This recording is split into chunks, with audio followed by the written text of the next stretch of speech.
Pemirsa Buser SCTV, penembakan massal kembali terjadi di lingkungan sekolah di Amerika Serikat awal September ini. Kali ini pelaku melancarkan aksinya di sebuah SMA di negara bagian Georgia. Kepanikan terjadi di SMA Apalachee, Barrow County, Georgia, Rabu pagi, 4 September, ketika seorang pemuda bersenjata melepaskan tembakan di sekolah tersebut. Lockdown alias penguncian wilayah langsung diberlakukan di kompleks sekolah. So students go back to open the door for him and they backed away. I'm guessing they saw something, but for some reason they didn't open the door.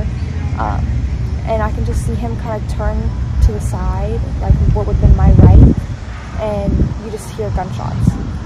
There's about 10 to 15 of them at once back to back. I was crying, I was shaking, and I just didn't know where my mind was. I was just so scared. The sirens from outside, so it made us even more scared because we were like, oh, it's real, it's real. We didn't know how to react. Setelah menerima panggilan telepon darurat pertama sekitar pukul 9.30 pagi bahwa tengah berlangsung penembakan aktif di sekolah tersebut, aparat dan kendaraan darurat lainnya bergegas menuju lokasi dan mengepung sekolah tersebut. Orang tua dan keluarga murid dengan panik berhamburan ke lokasi, berharap menemukan anak mereka dalam kondisi selamat. It took us a while before we realized that she wasn't one of the victims. I mean, it was what, a good 45 minutes, probably hour before we got word that she was okay. It was very terrifying. I said, son, please tell me you're joking.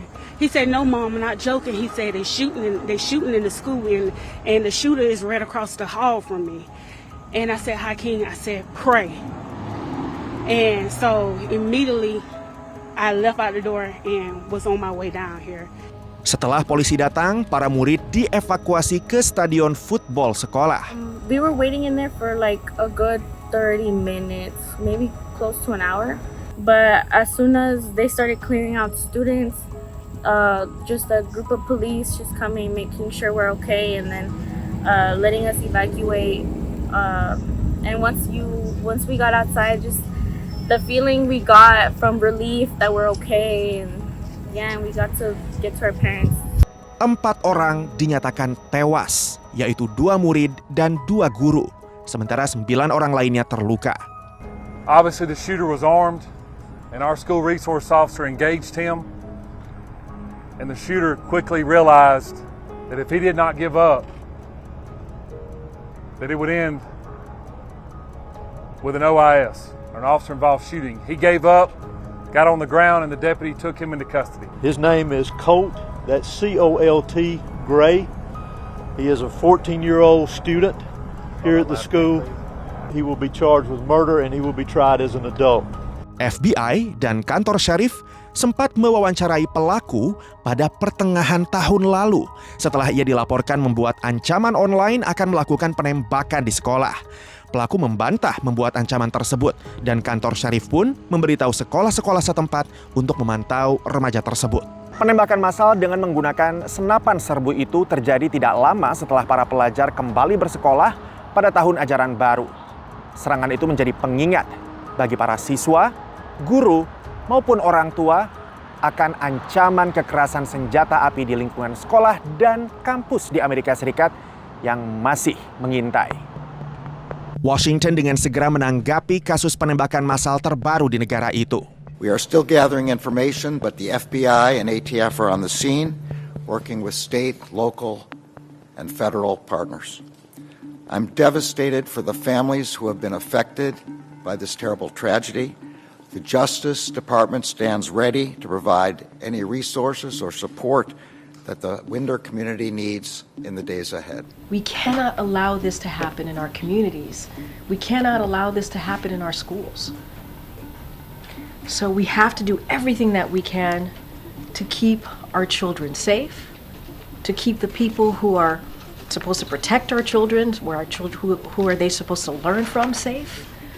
And enough is enough. Congress needs to act.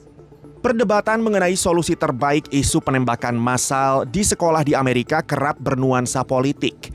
Di satu sisi, sebagian pihak menuntut pengendalian kepemilikan senjata api yang lebih ketat. Di sisi lain, seruan untuk mempersenjatai guru untuk mengantisipasi kasus serupa digaungkan.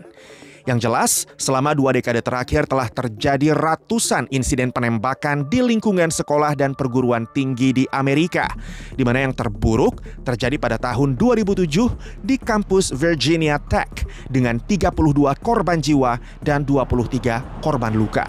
2 tahun lalu, 21 orang tewas ketika seorang pemuda bersenapan serbu menyerang SD alma maternya sendiri di kota Uvalde, Texas, 2 hari sebelum tahun ajaran berakhir.